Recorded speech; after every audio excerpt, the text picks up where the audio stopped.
गुरु बिन ज्ञान नहीं, ज्ञान बिन आत्मा नहीं। ध्यान, ज्ञान, धैर्य और कर्म सब गुरु की ही देन है। इस शुभ अवसर पर, गुरु पूर्णिमा के अवसर पर मैं आप सभी को बहुत बहुत शुभकामनाएं देती हूँ। आज हमारा पर्पस यहाँ पे गैदरिंग का क्यों है, क्यों हम यहाँ पे आज सभी इकट्ठे हुए हैं। आज गुरु पूर्णिमा है। गुरु पूर्णिमा भारत में हजारों साल से शिष्य गुरु परंपरा चलती आ रही है। ये हम भी जानते हैं। हमारी संस्कृति ही ऐसी है जिसमें गुरु अपने सूक्ष्म ज्ञान को अटूट विश्वास और पूर्ण समर्पण के साथ अपने शिष्यों तक पहुंचाते हैं। परंपरा का मतलब ऐसी प्रथा जो बिना किसी छेड़छाड़ और बाधा के चलती रहे। गुरु शिष्य को इस अंधकार से प्रकाश की ओर ले जाने वाला यानी सफलता के लिए उचित मार्गदर्शन देता है। इस अवसर पर मैं आप सभी को बहुत सी शुभकामनाएं देती हूँ। आज का सीक्वेंस में सबसे पहले हमारे पूजन होगा, पूजन of Ved Vyas ji. I request all the teachers please come here. या कुंदेन्दु तुषार हार धवला, या कुंदेन्दु तुषार हार धवला, या शुभ्र वस्त्राभृता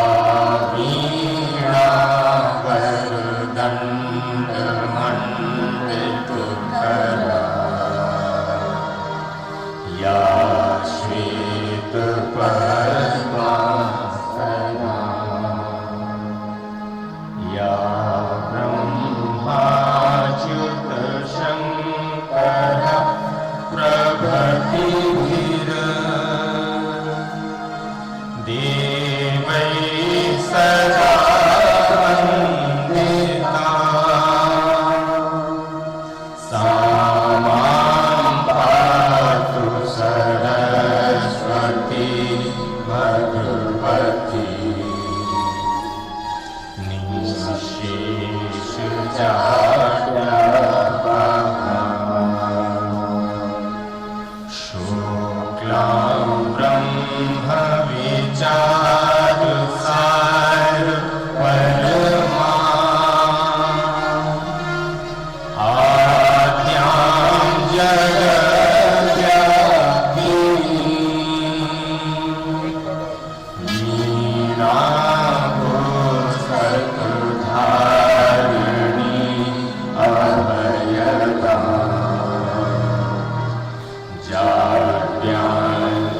अभयदा हस्ते स्फाटिकमालिकां विदधति पद्मासने संस्थिता वन्दे तां परमेश्वरी Bhagwati बुद्धिप्रदां शारदाम्।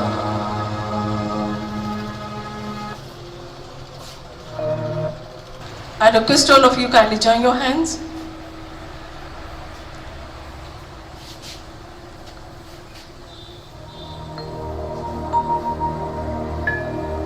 The students will start.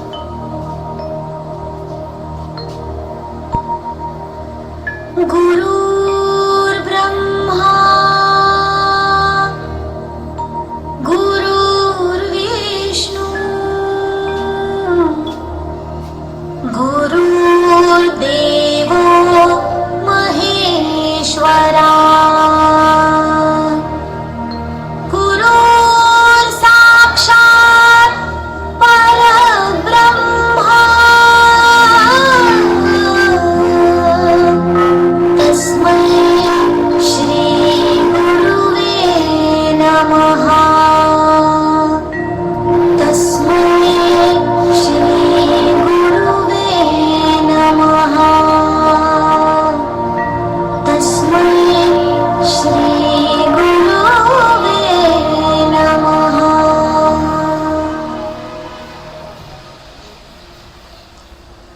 Now students, please go back there. Students, ಏನತ್ತಮ್ಮ? ಆಹಾ. ಅಲ್ಲಿ.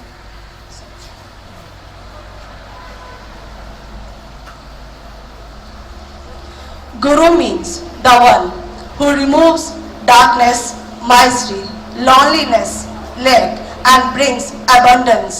Because lack is only in mind, so the Guru removes the lack and brings freedom. Has great importance in our life. Guru means darkness, means ignorance, and Ru means light, means knowledge. The Guru leads us from the darkness of ignorance to the light of knowledge.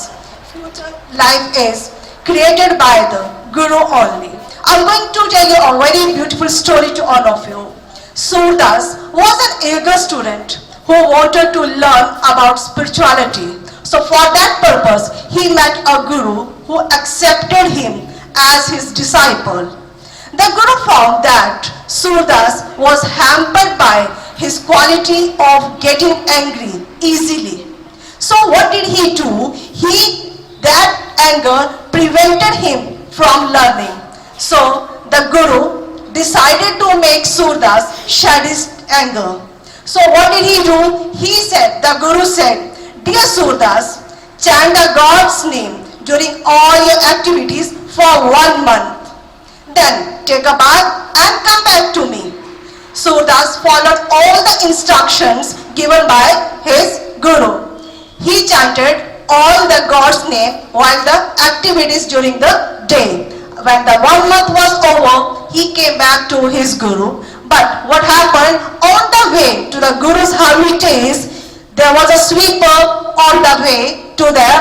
He was sweeping the road and unintentionally he put the dirt on Surdas' cloth.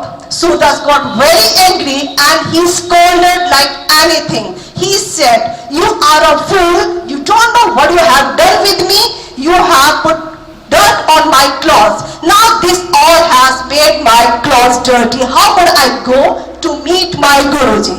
I should go back to wash my clothes and come back again. Now, when he went over there, Guru observed everything. Guru was standing and he observed what the way he spoke. When he came back after taking bath, Guru said, Surdas, yet you are not ready for that. You are not ready for that. Now, again, I'm giving you again one more instruction. You should go back for 1 month. Again, chant the name of God for 1 month. When this chanting of the 1 month is over, but you have to do all this chanting while all the activities. All the activities means whatever he does, whatever the work he does, he has to chant the name of the God. Then take a bath, then come back to me. Again, without asking any question, he went back to his home. He did the same instruction given to him by his Guru. What did he do? He chanted, doing all his activities. After when the 1 month was over, he took a bath and again came back to his Guru. What happened? The same thing was repeated on the way to his Guru's hermitage. He found the same sweeper. Unintentionally again he put the dirt on his cloth. But his anger has no limit. He scolded him the second time. And after that, after getting his clothes cleared, he went to his Guru. Guru again rejected him. Why he rejected him? Because he was not able to shed his anger.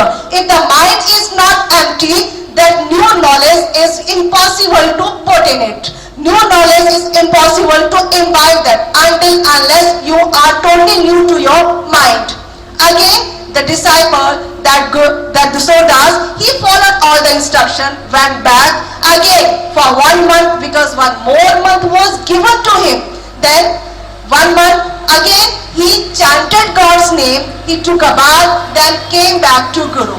And the same thing repeated. The sweeper was there, he was sweeping the road and again the dirt put on his white clothes. But this time he was completely changed. He very softly, he went to the sweeper, he joined his hands and said, thank you so much, you are my master. Why did he say so?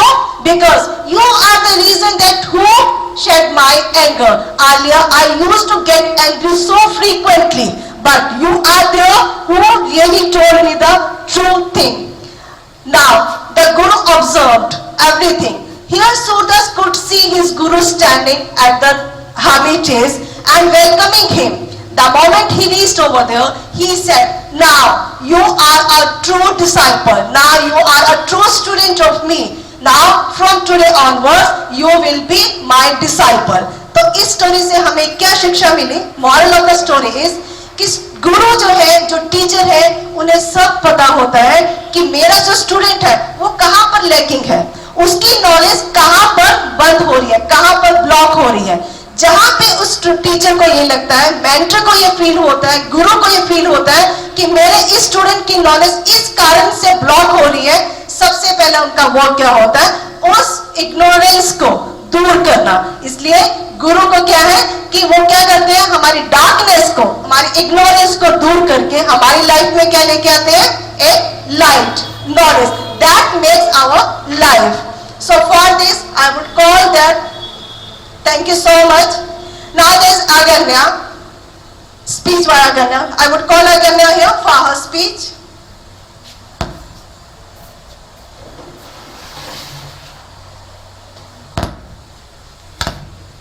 गुरु गोविंद खड़े काके लागू पाए, बलिहारी गुरु आपने जिन गोविंद दिए मिलाए. सभी को सुप्रभात और सभी शिक्षकों को गुरु पूर्णिमा की हार्दिक शुभकामनाएं. मैं अगन्या ग्रेड 4 की छात्रा आज गुरु पूर्णिमा के शुभ अवसर पर गुरु के बारे में कुछ कहना चाहती हूँ. हमारे पहले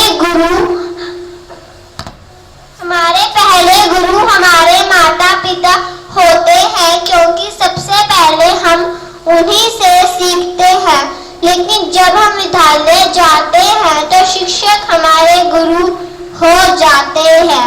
गुरु का हमारे विद्यार्थी जीवन में विशेष महत्व होता है। गुरु हमें अंधकार से प्रकाश की ओर ले जाते हैं, जो एक दिए की तरह खुद जलकर हमारे जीवन को रोशन है। गुरु हमारे आदर्श और हमारे पथ प्रदर्शक होते हैं, जो हमें जीवन में सही दिशा दिखाते हैं। गुरु के बिना हमारी जिंदगी दुखों से भर जाएगी और हम बहुत कुछ सीखने से वंचित रह जाएंगे। यदि हम जीवन में सफलता को प्राप्त करना चाहते हैं तो हमें अपने गुरुओं का सम्मान करना चाहिए और उनकी आज्ञा का पालन करना चाहिए। धन्यवाद। Thanks Aganya. The meaning of this, गुरु गोविंद दाऊ खड़े काके लागू पाए। गुरु भी है और गोविंद प्रभु भी मेरे सामने खड़े हैं और मुझे किसके चरणों को स्पर्श करना है? मुझे उनके चरणों को स्पर्श करना है, उस गुरु के चरणों को स्पर्श करना है जिनके द्वारा मुझे उस गोविंद के दर्शन हुए। Now, for the second speech, I would call Antika of grade 8.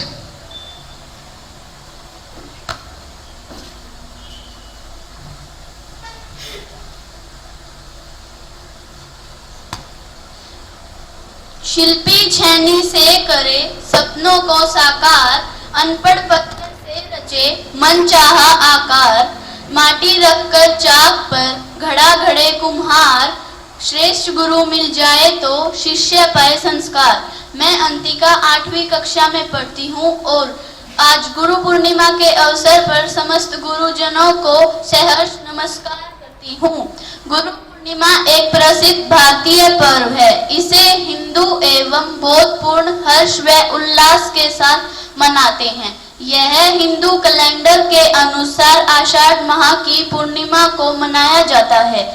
Guru Purnima गुरु के प्रति श्रद्धा व समर्पण का पर्व है। यह पर्व गुरु के नमन एवं सम्मान का पर्व है। मान्यता है कि इस दिन गुरु का पूजन करने से गुरु की दीक्षा का फल उनके शिष्यों को मिलता है। गुरु का हमारे जीवन में बहुत महत्व है। गु का अर्थ होता है अंधकार अर्थात अज्ञान एवं रू का अर्थ होता है प्रकाश यानी कि ज्ञान। गुरु हमें अज्ञान रूपी अंधकार से ज्ञान रूपी प्रकाश की ओर ले जाते हैं। भावी जीवन का निर्माण भी गुरु द्वारा ही होता है। गुरु पूर्णिमा के अवसर पर गुरुओं का सम्मान किया जाता है। इस अवसर पर आश्रमों में पूजा पाठ का विशेष आयोजन किया जाता है। इस पर्व पर विभिन्न क्षेत्रों में अपना महत्वपूर्ण योगदान देने वाले विभूतियों को सम्मानित किया जाता है। सम्मानित लोगों में साहित्य, संगीत, नाट्य विद्या, चित्रकला आदि क्षेत्रों के लोग शामिल हैं। कई जगह कथा, कीर्तन एवं भंडारों का आयोजन भी किया जाता है। इस दिन गुरु के नाम पर दान पुण्य करने का भी प्रावधान है। मेरी ओर से सभी को गुरु पूर्णिमा की हार्दिक शुभकामनाएं। धन्यवाद। Thanks Antika. Now for the another speech I would call Anita ma'am.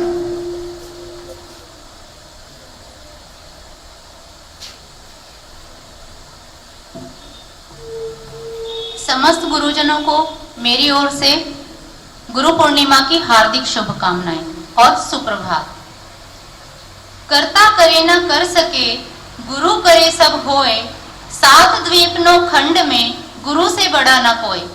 मैं तो सात समुद्र की मसीह करूं, मैं तो सात समुद्र की मसीह करूं, लेखनी सब बरदाए, सब धरती कागज करूं, पर गुरु गुण लिखा न जाए।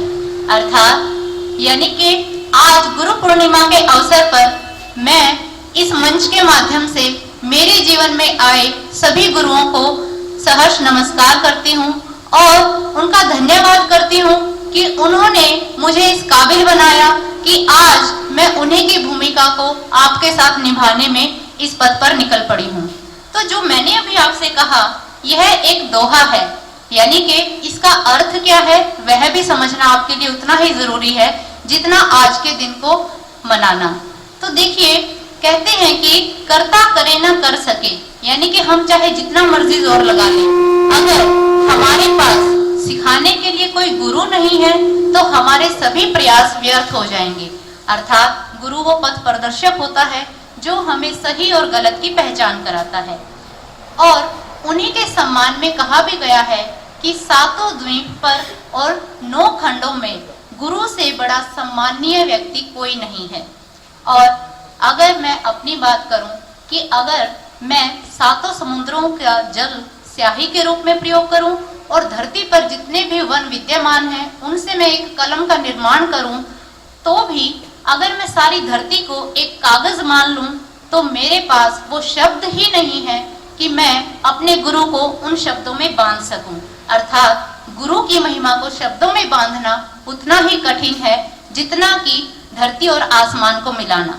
तो देखिए, गुरु पूर्णिमा जो है यह हिंदुओं, जैनियों और बौद्धों के द्वारा मनाया जाने वाला एक पर्व है। और हिंदू ग्रंथों में कहा भी गया है कि यह पर्व गुरु व्यास जी के जन्म के उपलक्ष्य में मनाया जाता है। अर्थात गुरु व्यास को, वे इतने महान ऋषि रह चुके हैं जिन्होंने महाभारत, वेद और 18 पुराणों की जो रचना की है, अर्थात वो ज्ञान का भंडार रहे हैं। उनके दिखाए हुए मार्ग पर यदि हम चलें तो हमारे जीवन में कोई भी ऐसी समस्या नहीं है जिसका हल हम ना प्राप्त कर सकें। और यह एक आध्यात्मिक उत्सव भी है जो शिष्यों के द्वारा अपने गुरुओं और शिक्षकों को सम्मान देने के लिए मनाया जाता है। गुरु आपके जीवन का वह व्यक्ति होता है जो आपके अदृश्य भविष्य को संवारने की शक्ति रखता है। अर्थात यदि आप अपने गुरु के बताए हुए नियमों को अपने जीवन में उतार लें तो आपके जीवन का आनंद जो है वह असीमित हो जाएगा। अर्थात आपको केवल दिनचर्या ही अपनी अच्छी नहीं लगेगी, बल्कि चाहे पढ़ाई हो या कोई भी कला क्षेत्र हो, आप उसमें भरपूर उन्नति करेंगे। तो मैं कुछ और शब्द कहना चाहूंगी कि गुरु आपके उपकार का कैसे चुकाऊं मैं मोल, लाख कीमती धन भला गुरु है मेरा अनमोल। अर्थात गुरु को हम किसी धन के साथ तुलना नहीं कर सकते। अर्थात अगर आपको कितना ही धन भी दिया जाए, लेकिन गुरु के द्वारा दिया हुआ ज्ञान जो है वो इतना अनमोल होता है जिसे हम किसी कीमत में नहीं बांध सकते। और अंत में मैं कहना चाहूंगी, कबीरा ते नर अंध है गुरु को कहते और, हरि रूठे गुर ठोर है गुरु रूठे नहीं ठोर। अर्थात कबीर दास ने भी अपने दोहों के माध्यम से गुरु की महिमा का बखान किया है कि वह व्यक्ति जिसका भगवान साथ ना दे तो उसका गुजारा हो सकता है, परंतु इस धरती पर यदि गुरु आपका साथ छोड़ दें तो कोई भी ऐसा अन्य इंसान नहीं है जो आपको इस जीवन से तार सके। अर्थात आपको जीवन से संबंधित समस्याओं से उजागरित होने का, निकलने का रास्ता बता सके। तो इन्हीं शब्दों के साथ मैं एक बार फिर से आप सभी को गुरु पूर्णिमा की हार्दिक शुभकामनाएं देती हूँ। धन्यवाद। और उम्मीद करती हूँ कि आप अपने जीवन में आज के इस दिन का जो महत्व हमने बताया है उसे जरूर अपनाएंगे। धन्यवाद। धन्यवाद अनीता मैम।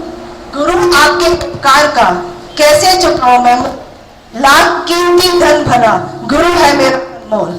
हमारे जीवन में माता पिता का स्थान श्रेष्ठ माना गया है, पर सर्वश्रेष्ठ स्थान वो गुरु का ही माना गया है। तो आज इस सर्वश्रेष्ठ स्थान के लिए हम गुरु को सम्मान देंगे।